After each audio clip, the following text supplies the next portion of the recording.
Okay, चलिए सभी को जय हिंद, वंदे मातरम। सभी कैसे हैं? आई होप अच्छे होंगे, स्वस्थ होंगे, फिट होंगे। जैसा कि आपको पता है कि लास्ट क्लास में हमने वर्क एनर्जी पावर स्टार्ट किया था, कार्य ऊर्जा एवं शक्ति। ठीक है, तो लास्ट की क्लास में हमने वर्क के बारे में पढ़ा था, कार्य के बारे में पढ़ा था। आज उसी को आगे कंटिन्यू करेंगे। ठीक है, उसके बाद हम एनर्जी पे आ गए थे। हम एनर्जी के अंदर भी काइनेटिक एनर्जी के बारे में पढ़ रहे थे। ठीक है, अब उससे पहले आप सभी को बताना चाहता हूँ कि शौर्य भारत आप सभी के लिए लेके आए एक और ऑफर ये है कि अब आपको कोई भी ऐप के परचेज पे 25% आपको डिस्काउंट मिलने वाला है। और ये ऑफर जो है ये 19 सितंबर तक है, गणेश चतुर्थी के अवसर पर है। तो प्लीज़ इसका फ़ायदा उठाएं और आप ऐप को परचेज कर सकते हैं। ठीक है, जो भी आपका कोर्स रिलेटिव है। ठीक है, उसके अलावा अगर आपको कोई भी बुक मंगवानी है, जैसे अगर आप बुक्स की देखेंगे तो ये कुछ बुक्स अवेलेबल हैं जो आप फिजिकली मंगा सकते हैं। घर बैठे बैठे ये बुक्स आपको अमेजोन पे या फिर आपको शौर्य भारत ऐप के थ्रू आप ऑर्डर कर सकते हैं। ठीक है, चलिए स्टार्ट करते हैं। और कल की क्लास में हमने क्या किया था? लास्ट क्या किया था? काइनेटिक एनर्जी के बारे में हमने किया था। ठीक है, तो चलिए स्टार्ट करते हैं। तो कल की क्लास में मैंने आपको बताया था गतिज ऊर्जा के बारे में। किसके बारे में? गतिज ऊर्जा यानी कि kinetic energy. Okay, kinetic energy के बारे में क्या बताया था? इसका फॉर्मूला क्या होता है? Half mv²। ठीक है, इसकी यूनिट क्या होती है? जूल, क्योंकि एनर्जी है। एनर्जी कोई भी हो किस में मेजर होती है? नापी किस में जाती है? जूल में। अच्छा, डायमेंशन क्या होगी इसकी? mL2T-2। तो ये तो बेसिक चीजें हैं। कोई भी अगर एनर्जी होगी तो उसकी यूनिट जूल होगी और उसकी डायमेंशन यानी कि विमा mL2T-2 होगी। ठीक है, फिर मैंने आपको ये भी बताया था कि ये एनर्जी जो है ये ज्यादातर अगर हम बात करें, क्वेश्चन यही आता है किसकी वजह से आती है? तो ये आती है मोशन, और मोशन का मतलब होता है वेग। तो ये जो गतिज ऊर्जा होती है ये वेग से आती है। वेग यानी कि वेलोसिटी। अगर कोई बॉडी मूव कर रही है तो उसके अंदर ये वाली एनर्जी पाई जाती है, पहली चीज। दूसरा, ये किस पे डिपेंड करती है? मास पे। अब मास पे यानी कि द्रव्यमान पे, और द्रव्यमान हर वस्तु में होता है। मास की तो कोई दिक्कत नहीं है। किसका मेन पॉइंट किसका है? वेलोसिटी का। तो वेलोसिटी के साथ इसका रिलेशन कैसा है? v² है। ठीक है, अगर आप वेलोसिटी को डबल करेंगे तो काइनेटिक एनर्जी 4 गुना हो जाएगी। क्यों हो जाएगी? बिकॉज ये v का स्क्वायर हो रहा है। तो अगर आप इसको डबल करोगे तो ये 4 टाइम्स हो जाएगी। तो कुल मिला के देखा जाए तो वेग का ही हमें सारी चीजें यहां से समझनी है। और कल लास्ट क्लास में मैंने आपको क्वेश्चंस भी करवाए थे परसेंटेज के ऊपर। आई होप सबको वो समझ में आ गए होंगे। ठीक है, आज हम जो नेक्स्ट टॉपिक करने वाले हैं ये है हमारा वर्क एनर्जी थ्योरम। क्या है? Work energy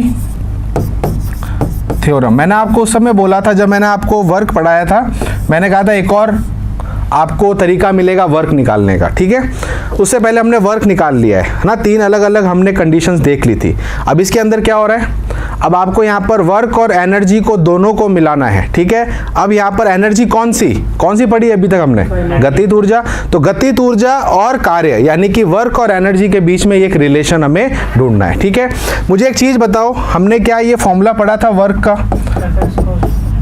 F। ठीक है, साथ में क्या था? F × dx, और यहाँ पर क्या था? x1/x2, है ना। अब ये वाला जो फॉर्मूला था ये वर्क का था। अब हमें ऐसे डेरिवेशन नहीं करना, मैं फिर तो भी आपको बता देता हूँ। इस F की जगह मैं क्या रख सकता हूँ? ma, है ना।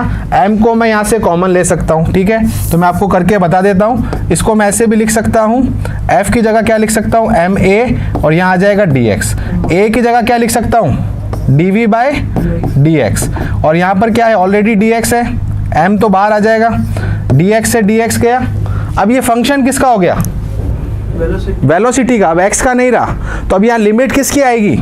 वेलोसिटी की आएगी। बात समझ में आ रही है? तो इस फॉर्मूले को क्या मैं ऐसे लिख सकता हूँ? Work is equals to m तो बाहर आ गया, अंदर क्या बचा? dv, और ऊपर क्या है? सॉरी हाँ, और यहाँ पर आ जाएगा v2 माइनस v1। बात समझ में आ गई यहाँ तक?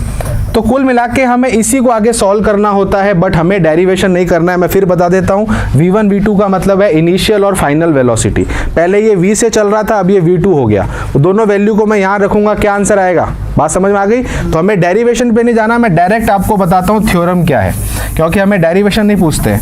थ्योरम क्या होती है कि जो भी आपकी वर्क होता है वो किसके बराबर होता है? Change in kinetic energy. This is your main theorem. यानी कि अगर किसी बॉडी की काइनेटिक एनर्जी चेंज होती है, इसका मतलब वहां पर वर्क हुआ है। अब बात करते हैं कि इसको और कैसे लिख सकते हैं, तो K final minus K initial, और K फाइनल को हम क्या लिख सकते हैं, हाफ M। देखो U और V हमने पढ़ा है, U का मतलब होता है इनिशियल प्रारंभिक और V का मतलब फाइनल, तो ये क्या हो जाएगा, half M V square minus half M U square. So this is another way जहाँ से आप वर्क यानी कि कार्य निकाल सकते हैं। अब एक चीज़ आप यहाँ पर नोट करेंगे कि यहाँ पर वर्क निकालने के लिए ना तो आपको फोर्स चाहिए, ना ही आपको डिस्प्लेसमेंट यानी कि दूरी चाहिए। आपको क्या चाहिए, एक तो मास चाहिए और उसकी वेलोसिटी कितनी चेंज हुई है। अगर मैं आपसे बोलूं कि उसकी वेलोसिटी में कोई चेंज नहीं आ रहा है तो उसका वर्क डन भी जीरो होगा, क्योंकि चेंज इन काइनेटिक एनर्जी क्या हो जाएगी, जीरो। तो ध्यान रखना इस केस में अगर आपको बोल दे कि हमारा यूनिफॉर्म मोशन है, कैसा मोशन है, यूनिफॉर्म मोशन का मतलब होता है सामान्य गति। जब आपका वेग क्या हो, बराबर हो, जब वेग तो बदलेगा ही नहीं, उस केस में कार्य कितना हो जाएगा, जीरो। तो वर्क के लिए क्या इंपॉर्टेंट है, वर्क के लिए वेग का बदलना, वेलोसिटी का बदलना जरूरी है, और ऑटोमेटिकली अगर वेलोसिटी बदलेगी तो काइनेटिक एनर्जी बदलेगी। तो कुल मिला के हमें यहाँ पर मेन फोकस किस पे रखनी है, इस फॉर्मूले पे रखनी है। सो this is called work energy theorem. तो यहाँ पर वर्क आ गया ये, और ये आ गया काइनेटिक एनर्जी। तो काइनेटिक एनर्जी में जितना भी चेंज आएगा वो किसके इक्विवेलेंट होगा, कार्य के, ठीक है। इसकी यूनिट जूल, इसकी यूनिट भी जूल। तो यूनिट का कोई भी दिक्कत नहीं है, बिकॉज फिजिक्स के अंदर अगर कोई भी फॉर्मूला बनता है ना तो वो यूनिटली और डायमेंशन के आधार पर करेक्ट होता है। इधर की डायमेंशन इधर के बराबर होगी, तो वो चीज़ है भी है, ठीक है। चलिए इसको उतार लीजिए, फिर मैं क्वेश्चन इस पे करवाता हूँ।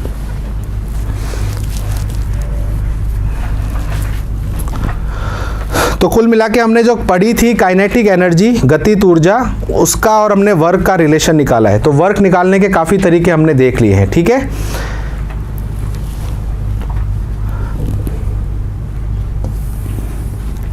अब जैसे इस पे एक क्वेश्चन दिखाता हूं आपको। एक बॉडी रेस्ट से स्टार्ट हो रही है और उसकी स्पीड हो गई 10 मीटर पर सेकेंड। एक बॉडी रेस्ट से स्टार्ट हो रही है और कितनी स्पीड उसने ले ली, 10 मीटर पर सेकेंड। और यहाँ से यहाँ पर, ठीक है, यहाँ से यहाँ पर जो गाड़ी जा रही है उसका आपको द्रव्यमान दिया हुआ है कितना, लेट्स से 2 kg। तो क्वेश्चन मेरा ये है कि उस पर कार्य कितना हुआ है, सिंपल है ना। तो बेसिकली यहाँ पर सिंपल सी चीज आपको ध्यान रखनी है, जब रेस्ट से स्टार्ट होती है तो इनिशियल वेलोसिटी 0, प्रारंभिक वेग कितना है 0, और फाइनल वेग कितना है 10 है। तो यहाँ पर पुट कर दे तो कितना आ जाएगा, हाफ m तो कॉमन आ जाएगा, v फाइनल कितना है, v फाइनल कितना है 10, 10 का स्क्वायर करोगे 100 माइनस 0। इसको सॉल्व कर लो, m की जगह 2 रख देते हैं, तो 2 से 2 गया, तो आंसर आ गया 100 जूल। सीरियल सिंपल सा क्वेश्चन है, इसमें कोई इतना ध्यान आपको नहीं देना है, क्लियर है। अब इसको कॉम्प्लिकेट कैसे करेंगे, इसको मोशन की इक्वेशन के साथ जोड़ देंगे। कैसे, अब मैं डायरेक्ट आपको ये v ना दूं और आपको मैं s दे दूं या a दे दूं, बात समझ में आ रही है, तो आप भी आप निकाल सकते हैं, बट आपका मेन फोकस क्या होना चाहिए कि मुझे v चाहिए, क्या चाहिए v। अब v ना दे के वो आपको a दे दे तो आप v निकाल सकते हो। एक बॉडी रेस्ट से स्टार्ट हो रही है, उसका एक्सेलरेशन है 10 मीटर पर सेकेंड स्क्वायर। अब आपसे बोलेगा बताओ, अब बताओ उसकी वर्क कितना है, तो उस केस में अब आपको a से पहले क्या निकालना है, v निकालने के बाद फिर same procedure. This is a maximum complication जो कर सकता है, अदरवाइज इतना भी नहीं करेगा।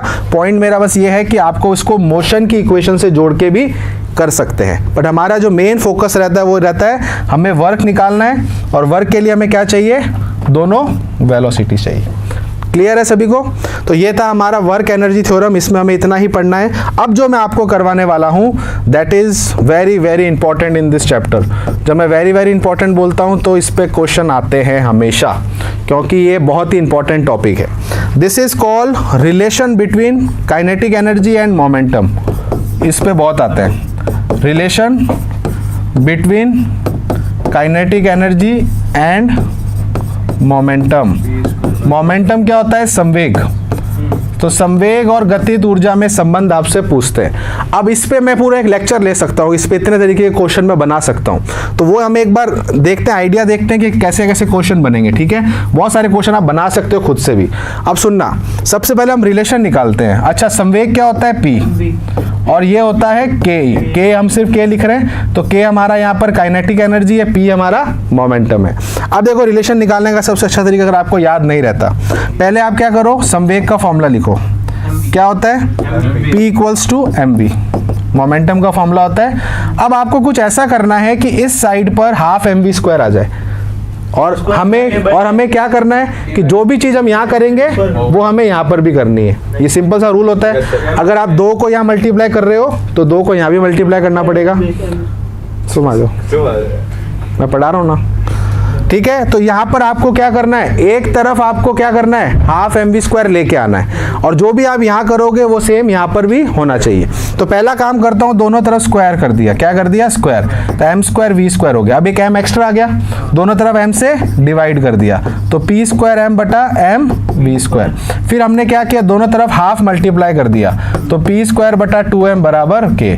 सो this is your final answer. Clear है ना? k कैसे आया? p स्क्वायर बटा 2m, और यहाँ हो जाएगा half m v square. Half m v square कितना होता है? k। So this is our main concern. ये सबसे इंपॉर्टेंट है जो मैं आपको यहाँ बता रहा हूँ। अब इसको आप ऐसे भी लिख सकते हो, p बराबर, तो p बराबर हो जाएगा अंडर रूट 2mk। तो दोनों ही इंपॉर्टेंट है। वैसे एक याद हो जाएगा, दूसरा तो ऑटोमेटिकली निकल जाएगा, ठीक है। ये तो सिर्फ तरीका बताया कैसे ये आया है, बस अदरवाइज आपको मेन ध्यान कहाँ रखना है, इस पे। m क्या है? मास। p क्या है? मोमेंटम। k क्या है? Kinetic energy. अब मैं ये बोल रहा हूँ ये इंपॉर्टेंट क्यों है, तो सिर्फ फॉर्मूला इंपॉर्टेंट नहीं है, इसके रिलेशन वाले क्वेश्चंस काफ़ी इंपॉर्टेंट है, और मैं आपको हर टाइप के क्वेश्चन इसमें बताऊंगा कैसे पूछे जाते हैं, ठीक है। एक बार ये हो जाए तो मुझे बताना, फिर अपन आगे चलते हैं।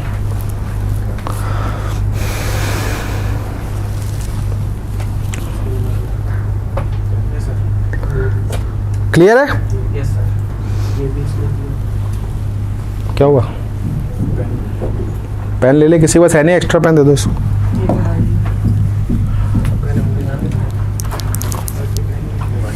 चले, अब बात नहीं, ठीक है। अब देखिए इसके अंदर टाइप्स ऑफ क्वेश्चन की हम बात कर रहे हैं। अब सबसे पहला क्वेश्चन देखो कैसे करना है, हमें इसका रिलेशन लिखना है। अच्छा, जब हम रिलेशन लिखते हैं तो हम नंबरों को हटा देते हैं, है ना। तो मैं सीधा रिलेशन लिखता हूं, तो मैं क्या लिख सकता हूं, p डायरेक्टली प्रोपोर्शनल टू, देखो बेसिकली p स्क्वायर बटा 2m होता है, तो p स्क्वायर बटा m लिख दिया, और यहाँ लिख दिया k। बस यहाँ पर मैंने 2 को हटा दिया बिकॉज 2 तो कांस्टेंट है ना। अब इसके अंदर मैं कितने सारे रिलेशन बना सकता हूँ, देखना आप। पहले मैं क्या करता हूँ, एक एक को कांस्टेंट करता हूँ, बाकी 2 में रिलेशन निकालता हूँ। फिर दूसरे में क्या करूंगा, 2 को कांस्टेंट करूंगा, या तीनों को कांस्टेंट नहीं रखूंगा, या मैं 1 को कांस्टेंट रखूंगा। फिर आपको मैं सारे से बना के बताता हूँ, ठीक है। तो पहला मैं क्या कर रहा हूँ, फर्स्ट वाले में मैं लेट से m को कांस्टेंट करता हूँ। किसको कर रहा हूँ? m को मैं नियत करता हूँ। अच्छा, नियत करने का मतलब होता है कि m बदल नहीं रहा है, आपका जो m है वो सेम है। अब वो आपको वैल्यू से बताए या चाहे तो आपको लेटर से बताए कि पहले एक द्रव्यमान m था, थोड़ी देर बाद वो m ही है, भले उसकी गतिज ऊर्जा बदल गई पर द्रव्यमान सेम है। या तो आपको क्वेश्चन में बोल देगा सेम है, या आपको बोल देगा m है तो अभी भी m है, या पहले 4 kg था अभी भी 4 kg है। बस आपको वो लैंग्वेज को पढ़ते समझ जाना है कि जो चीज़ नियत है वो आपको समझ में आ जानी चाहिए, ठीक है। अब एक चीज़ हमेशा ध्यान रखना, जो चीज़ नियत हो जाती है, अब वो कितनी भी हो, भले वो 2000 किलो हो, 5000 किलो हो, अब उसका रिलेशन में कोई रोल नहीं है। तो जो चीज़ कांस्टेंट है उसको हटा दो, जैसे 2 को हटाया था उसको भी हटा दो। अब बचा कौन? p और k। तो इनमें रिलेशन सबसे इंपॉर्टेंट है, क्या आएगा? p square directly proportional to k। अच्छा, इसको कैसे लिख सकते हैं? p1 square upon p2 square बराबर k1 बटा k2, बन गया रिलेशन। अब इस पे मैं 10-15 टाइप के क्वेश्चन बना सकता हूँ। कैसे? सुनना, द्रव्यमान को सेम रखते हुए अगर मेरा संवेग डबल हो गया तो गतिज ऊर्जा कितने गुना होगी? क्वेश्चन समझ में आया? अगर मैं मास को कांस्टेंट रखते हुए मोमेंटम को डबल कर देता हूं तो मेरी काइनेटिक एनर्जी कितने टाइम्स होगी? हुआ ना। अब आपको यहां पर m की जरूरत पड़ी? नहीं पड़ी। अब इसको देखो कैसे और घुमाते हैं। एक 4 kg का ऑब्जेक्ट है, सुनना, एक 4 kg का ऑब्जेक्ट है, इसका जो संवेग है अभी लेट से जो मोमेंटम है वो दिया हुआ है 2, ठीक है, और इसकी काइनेटिक एनर्जी है k। मोमेंटम कितना है? 2, और काइनेटिक एनर्जी कितनी है? k। अब उसी 4 kg वाले का मोमेंटम हमने कर दिया लेट से 8। कितना कर दिया? 8। तो बताओ k नया कितना हो जाएगा पहले का? अब इसमें कैसे घुमाया, आपको वैल्यू दे दी। अब आप देखोगे 4 kg क्या है? सेम है, पर संवेग सेम नहीं है। ये 2 था तो ये कितना हो गया 8 है, तो ये बेसिकली कितने गुना हो गया 4 टाइम्स हो गया ना। तो ये वही सेम क्वेश्चन है, बट इसको बदलने का तरीका क्या है, वैल्यू देना। एक और नया तरीका रेशियो वाला। अब सुनना, मैं डायरेक्ट आपको क्वेश्चन देता हूं, आप मुझे जवाब बताना, ठीक है। क्वेश्चन ये है, 2 बॉडी है ए और बी, ठीक है। इसका द्रव्यमान यानी कि मास है ma, इसका द्रव्यमान मास है mb, और दोनों का मास क्या है, बराबर है। इसकी काइनेटिक एनर्जी जो है और इसकी काइनेटिक एनर्जी है, सॉरी इसकी हम लिख लेते हैं k, ये है kb। इन दोनों का जो अनुपात है वो दिया हुआ है 1:3। कितना दिया हुआ है 1:3। क्वेश्चन पूछ रहा है इनके मोमेंटम का रेशियो क्या होगा। 1/9। क्वेश्चन समझ में आया। अब आप बोलोगे इसमें नई चीज क्या आई, तो मैंने क्या बोला, बस इसको ध्यान रखो। मास तो सेम है, इसका रेशियो और इसका रेशियो निकालना, यहाँ रखो P1/P2 रूट का K1/K2। K1/K2 कितना है 1/, तो आंसर आ जाएगा 1/√3।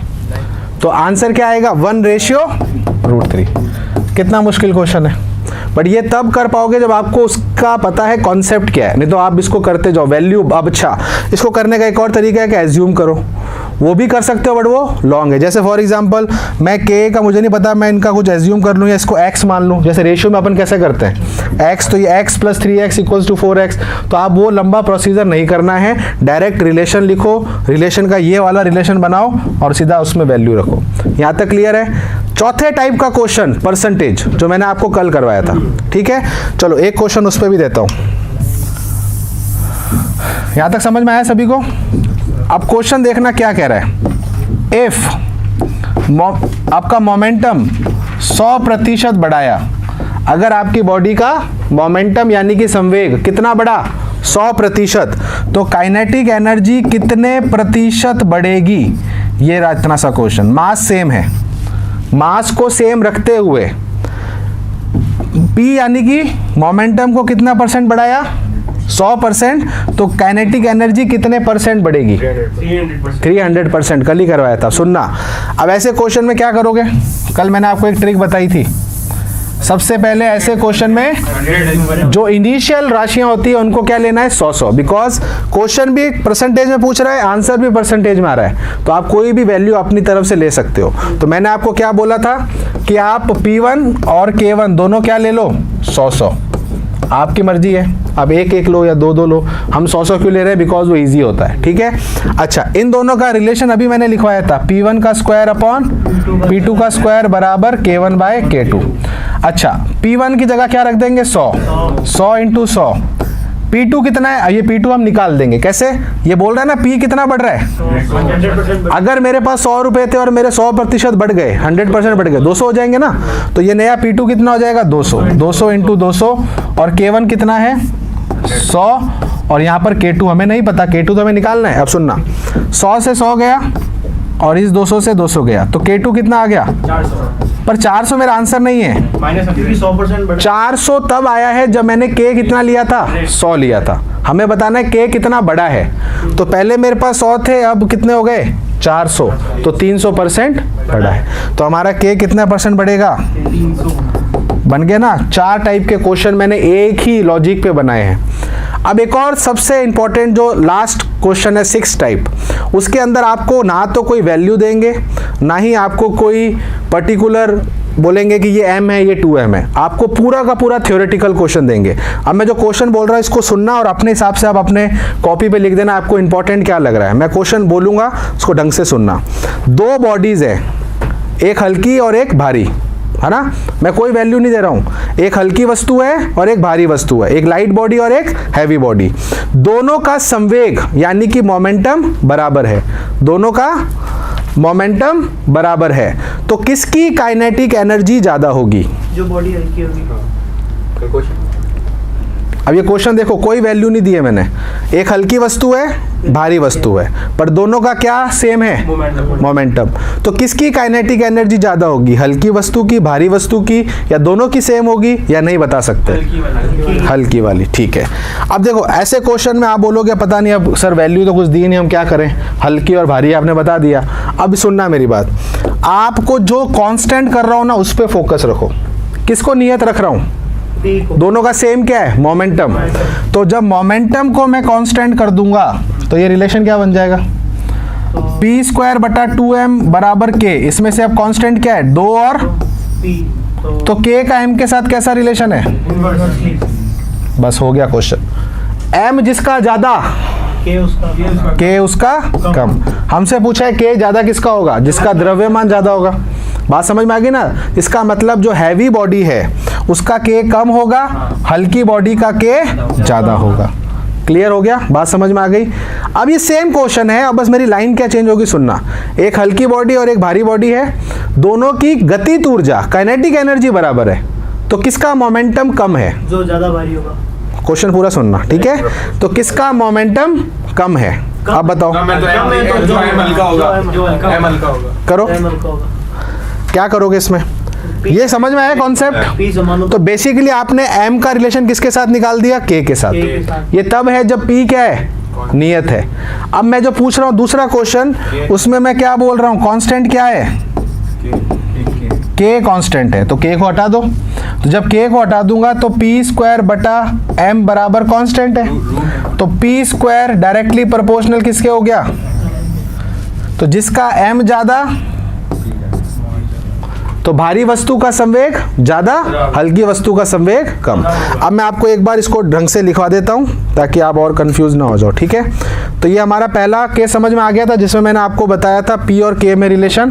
सेकंड आप कर लेना कि अगर मेरा K नियत हो जाए, अगर मेरा K कांस्टेंट हो जाए तो P स्क्वायर किसके प्रोपोर्शनल होता है, M के। और इसको आप कैसे लिख सकते हो, बात समझ में आ गई। तीसरा बताओ, अगर मैं P को कांस्टेंट कर दूं तो, M2 P को नियत कर दूं तो K इन्वर्सली प्रोपोर्शनल है M के। और इसको आप कैसे लिख सकते हो, K1 बाई K2, बस यहाँ उल्टा क्या हो जाएगा, M2 बाई M1। समझ में आ गया सभी को। तो एक एक को हम नियत करते जा रहे हैं और बाकी दो में रिलेशन निकालते जा रहे हैं। इसी के हिसाब से आपको चीज को करना है। अब मैं आपको एक क्वेश्चन दूंगा, आप खुद देखना उसमें क्या लग रहा है, क्या कॉन्सेप्ट है और क्या हमें इसमें लगाना है, ठीक है। चलिए क्वेश्चन सुनना अच्छे से। क्वेश्चन ये कह रहा है दो बॉडी है A और B, दोनों का जो द्रव्यमान है उनका आपको रेशियो दिया हुआ है 2:3। दोनों के द्रव्यमान का अनुपात कितना है, 2:3। दोनों की जो गतिज ऊर्जा है वो सेम है, कोई बोलेगा नहीं, ठीक है, जब तक मैं ऑप्शन ना दूं, मतलब पूछूं नहीं, ठीक है। और आपको बताना है कि PB, पूरा क्वेश्चन सुनना, PB बटा PA का अनुपात कितना होगा, यानी कि दोनों के जो संवेगों का अनुपात क्या होगा। किस किस का हो गया, हाथ खड़े करो, एक आया, ठीक है। चलिए क्वेश्चन समझ में आया। अब आप मुझे बताओ इसमें नियत क्या है, बस अब कौन सा रिलेशन देखना है, ये वाला, अब हो जाएगा, ठीक है। अब थोड़ा सा यहाँ पर इसने क्वेश्चन को कैसे बदला है, A बाई B नहीं पूछा है, B बाई A पूछा है, तो थोड़ा सा क्वेश्चन में हमें ध्यान देना होता है। कई बार हम ये छोटी छोटी गलतियां कर देते हैं। अब बताओ क्या आ जाएगा इसकी जगह, P1 का स्क्वायर P2 का स्क्वायर बराबर M1 बटा M2। इसकी जगह कितना रख दूं, 2/3। दोनों का क्या करूंगा, रूट जाएगा, तो आंसर कितना आ गया, √2/√3। बट हमसे क्या पूछा है, तो ये उल्टा, तो √3/√2। चलो उतार लो इसको, ठीक है। तो आप देख सकते हो इसमें मैं कितने तरीके के क्वेश्चंस बना सकता हूँ, गुणा वाले, वैल्यू वाले, अनुपात वाले, परसेंटेज वाले, हर टाइप के क्वेश्चन इसमें से बन सकते हैं, ठीक है। तो आपको उस हिसाब से ही तैयार रहना है।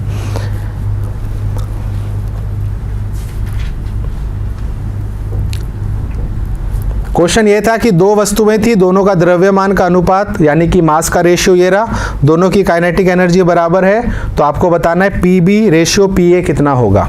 तो आंसर कितना आ रहा है, √3/√2। अब जो चौथे टाइप का क्वेश्चन है, ये दूसरा तीसरा हो गया। चौथे टाइप में मैं कहता हूँ कोई भी चीज कांस्टेंट नहीं है, सब बदल रही है। तो अब क्या दिक्कत आएगी, कुछ नहीं आएगी, सिर्फ 2 को ही तो हटाना है, बाकी सारी चीजें सेम रहने वाली है। तो मुझे बताओ क्या चेंज आएगा। तो मैं क्या कर रहा हूँ, फोर्थ वाला कर रहा हूँ, ठीक है। फोर्थ वाले में क्या फर्क आएगा देखो। अब मैं क्या बोल रहा हूँ, फोर्थ वाले में नन इज कांस्टेंट, कोई भी कांस्टेंट नहीं है, यानी कि सब बदल रहे हैं। पी स्क्वायर बटा 2m बराबर k, बट 2 तो कांस्टेंट है तो 2 हटा दो बस। तो पी स्क्वायर बटा m प्रोपोर्शनल टू k। इसको क्या लिख सकता हूँ, p1 का स्क्वायर अपॉन, बट m उल्टा है, m2 बाय m1 बराबर k1 बाय k2। बस अब इस पे भी मैं सारे टाइप के क्वेश्चन बना सकता हूँ। ठीक है, सभी को समझ में आया? अब मैं इस पे क्वेश्चन देता हूँ, इसको ट्राई करना। ठीक है, क्वेश्चन ये है कि दो द्रव्यमान है Ma और Mb, दोनों का रेशियो दिया हुआ है 1:2। पहला स्टेटमेंट। दूसरा स्टेटमेंट कह रहा है दोनों की जो गतित ऊर्जाएं हैं उनका भी रेशियो आपको दिया हुआ है 2:3। तो आपको बताना है कि P1 रेशियो P2 कितना होगा। 2:3। ठीक है, अब आपका देखो मास भी बदल रहा है, मोमेंटम गतित ऊर्जा बदल रही है। तो पूछा किस में है आपको, दोनों का रेशियो, मोमेंटम का रेशियो पूछा है। यहाँ रख दो बस, कुछ नहीं है।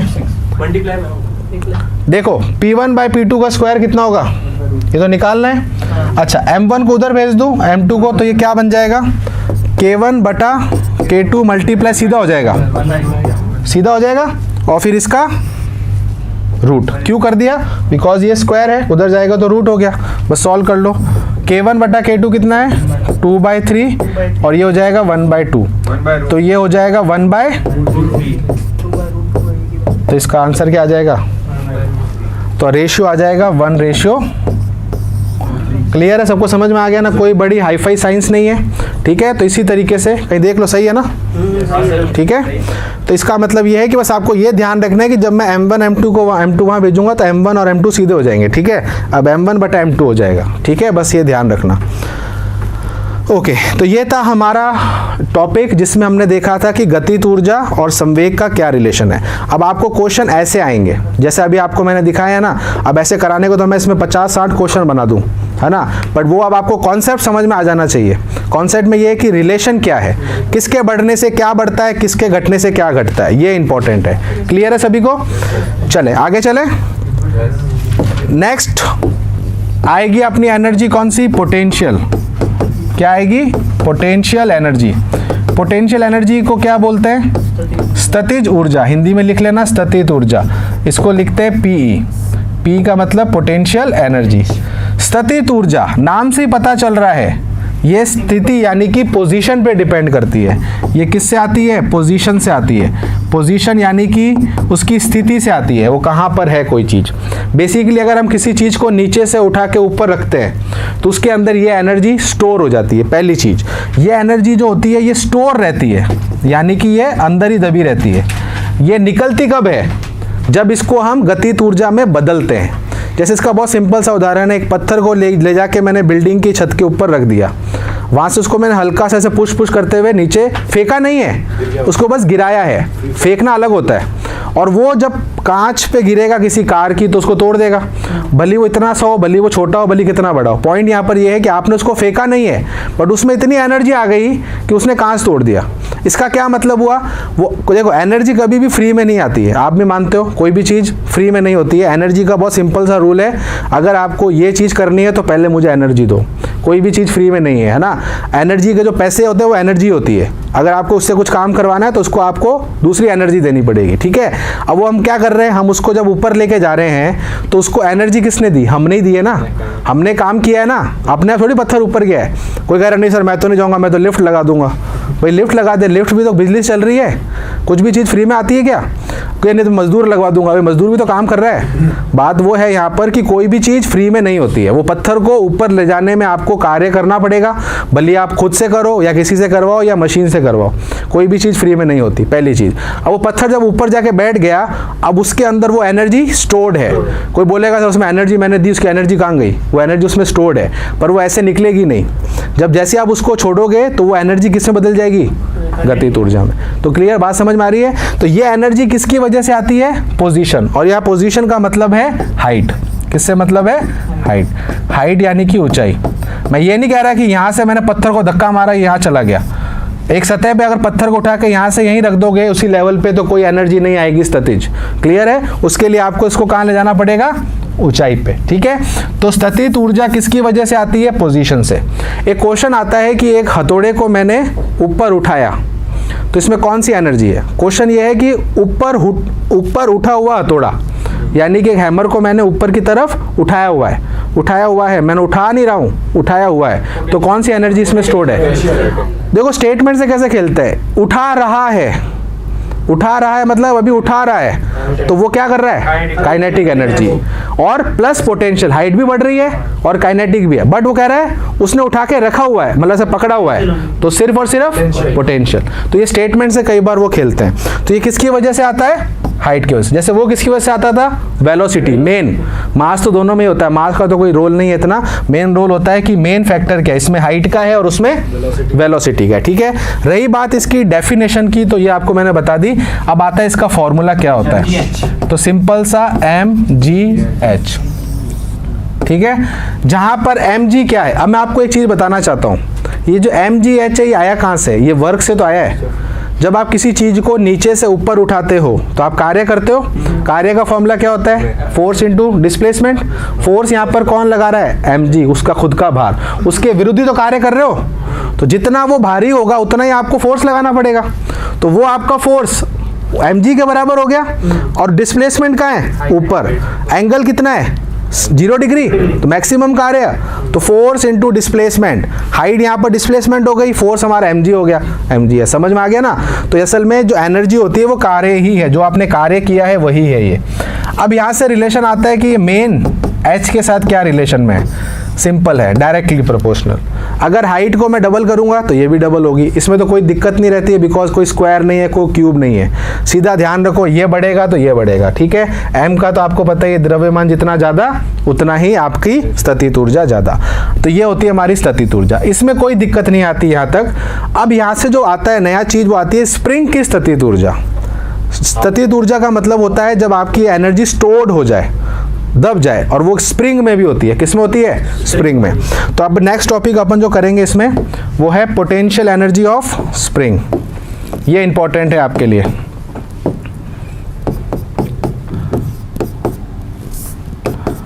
Potential energy in spring. अच्छा, पोटेंशियल एनर्जी पे जाने से पहले मैं आपको सिंपल पहले बताता हूँ स्प्रिंग में होता क्या है ना। स्प्रिंग समझ लो ये है। अब एक स्प्रिंग जो है ये अभी रेस्ट पर है, यानी कि अभी इसको ना तो मैंने खींचा है ना इसको मैंने दबाया है। इसको हम बोलते हैं इस लेंथ को, ये इसकी मीन लेंथ है, यानी कि ये स्प्रिंग की लेंथ है। और ये अभी तक मैंने इसको कोई भी ना तो स्ट्रेच किया है ना इसको मैंने कंप्रेस किया है। ये अभी हमारे किस स्टेट में है? फ्री स्टेट में है। अभी इसमें कोई भी हमने कुछ भी नहीं किया है। ठीक है, तो ये इसका मीन पॉइंट है, जो इस स्प्रिंग का क्या है? मध्य बिंदु है। यहाँ पर ये स्प्रिंग आके रुकेगी। जब आप इसको खींच के छोड़ोगे तो ये क्या करेगी? वाइब्रेट करेगी। करते करते करते करते एंड में आके जहाँ ये रुकेगी, ये वो बिंदु है। ना तो इससे पीछे जाएगी ना इससे आगे जाएगी, जब ये रेस्ट पर आएगी। ठीक है, अब स्प्रिंग में 2-3 चीज़ें आपको ध्यान में रखनी। जैसे मैंने स्प्रिंग को दबाया, मैं दोनों केस आपको बताऊंगा। स्प्रिंग को खींचना और स्प्रिंग को दबाना दोनों सेम चीज़ ही है। ठीक है, दोनों में एनर्जी आपको देनी पड़ेगी। ठीक है, मैं दोनों केस आपको समझा रहा हूँ। एक में मैंने स्प्रिंग को खींचा और एक में मैंने स्प्रिंग को दबाया। दिख रहे हैं दोनों सेम स्प्रिंग है। ठीक है, अब जैसे ही मैंने स्प्रिंग को दबाया तो ये स्प्रिंग क्या हो जाएगी? थोड़ी सी छोटी हो जाएगी, कंप्रेस हो जाएगी। लेट्स से इतनी कंप्रेस हो गई। तो मुझे बताओ ये कितनी कंप्रेस हुई? लेट्स से यहाँ से यहाँ नापेंगे। हमेशा ध्यान रखना कि स्प्रिंग कितना कंप्रेस हुई है, ये यहाँ से नहीं नापते, स्प्रिंग के इस वाले लेंथ से नापते हैं, इस वाले पॉइंट से नापते हैं। स्प्रिंग कहाँ से स्टार्ट हो रही है वो नहीं देखते, जहाँ से हम दबा रहे हैं वहाँ से ये कितना दबी है। तो लेट्स से कितना दबी है? x। अब मुझे बताना ये x की दिशा भी यही है। और क्या दबा किस दिशा में रहे हो? इस दिशा में दबा रहे हो, तो ये विस्थापन की दिशा भी यही है और बल की दिशा भी यही है। अब सुनना, स्प्रिंग एक ऐसी सिस्टम है जो क्या करता है? अपने ओरिजिनल स्टेट को वो वापस लाना चाहता है। वो कोशिश क्या करता है कि मैं जैसे पहले था मैं वैसे ही आ जाऊं। तो स्प्रिंग अपने ही अंदर से क्या लगाता है? फोर्स लगाता है। ये फोर्स वो है जो मैं लगा रहा हूं। स्प्रिंग कौन सा लगाता है? Restoring force. उसको क्या बोलते हैं? रीस्टोरिंग, है ना, प्रत्यानयन बोलते हैं शायद। तो वो प्रत्यानयन बल कौन लगाता है? स्प्रिंग लगाती है। तो मैं यहाँ पर लिख देता हूँ एफएस, ताकि कंफ्यूजन ना हो। ये मैक्सिमम बच्चों को कंफ्यूजन होता है। अब सुनना, ये बल वो बल है जो मैं लगा रहा हूं, और ये एफएस वो है जो स्प्रिंग लगा रही है, और ये इसके अपोजिट डायरेक्शन में लगाएगी, क्योंकि ये इसको वापस कहाँ जाना है, तो उसको धक्का कैसे लगाएगी? ऐसे। अब बात आती है कि ये फोर्स कितना होता है, या ये फोर्स जो होता है ये किस पे डिपेंड करता है। मुझे एक बात बताओ, जितना मैं स्प्रिंग को दबाऊंगा उतना ही ये फोर्स बढ़ता जाएगा। जितना मैं स्प्रिंग को दबाऊंगा उतना ही ये स्प्रिंग कहेगी मैं वापस आना चाहती हूँ। तो ये जो एफ एस होता है ना, ये डायरेक्टली प्रोपोर्शनल होता है एक्स के। क्लियर है? अब मैं यहाँ पर भी समझा देता हूँ। आपने स्प्रिंग को खींचा, ये स्प्रिंग फैल गई, ये आपने लगाया, स्प्रिंग कहाँ लगाएगी? अंदर की तरफ। पर हम ना डिस्प्लेसमेंट भी हमारा उधर है। डायरेक्शन बता रहा हूँ डिस्प्लेसमेंट की, क्योंकि हम ऐसे खींच रहे हैं ना, तो विस्थापन की दिशा ये, आपने जो लगाया वो इधर, और स्प्रिंग जो लगा रहा है वो अपोजिट। तो यहाँ पर भी वो सेम ही एफ एस। बात समझ में आ रही है?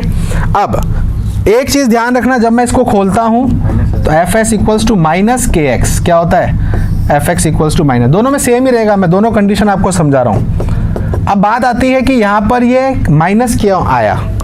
अच्छा, फोर्स कैसी राशि है? वेक्टर। तो माइनस क्या बताएगा? डायरेक्शन। यहाँ पर दो कौन कौन सी वेक्टर राशियां हैं? बल और विस्थापन। तो इन दोनों के बीच में डायरेक्शन दोनों की कैसी? अपोजिट। अब सबसे बड़ा कंफ्यूजन बच्चों को यहाँ पर ये होता है, वो इस बल को ये वाला बल समझ लेते हैं। कौन सा बल? जो आप लगा रहे हो। अगर आप इसको देखोगे तो माइनस कैसे होगा? बात समझ में आ रही है? तो ये बल कौन सा है? जो स्प्रिंग लगा रही है। तो स्प्रिंग लगाने वाले बल की और विस्थापन की दिशा एक दूसरे से अपोजिट है, यानी कि विपरीत है। तो ये माइनस साइन सिर्फ ये दिखाता है। क्या दिखाता है ये? हाँ, पर ये एफ एस का परिमाण सेम होगा जितना आप लगा रहे हो। तो यहाँ कंफ्यूजन होता है बच्चों को कि ये जो बल हम निकाल रहे हैं ये कौन सा बल है। ये बल वो फोर्स है जो स्प्रिंग लगा रही है वापस। इधर भी वही, आप इसको खींच रहे हो उधर, स्प्रिंग लगा रही है इधर, तो इसकी दिशा इधर, विस्थापन की दिशा इधर। अभी भी दोनों बीच में नेगेटिव है। तो दोनों ही केस में कोई फर्क नहीं पड़ता। आपको ऐसा लग रहा है कि उसमें प्लस हो जाएगा, ऐसा कुछ नहीं, दोनों में ही माइनस रहेगा। क्योंकि हमें एक्स को देखो और वो बल जो स्प्रिंग लगा रही है, दोनों की दिशा कैसी है?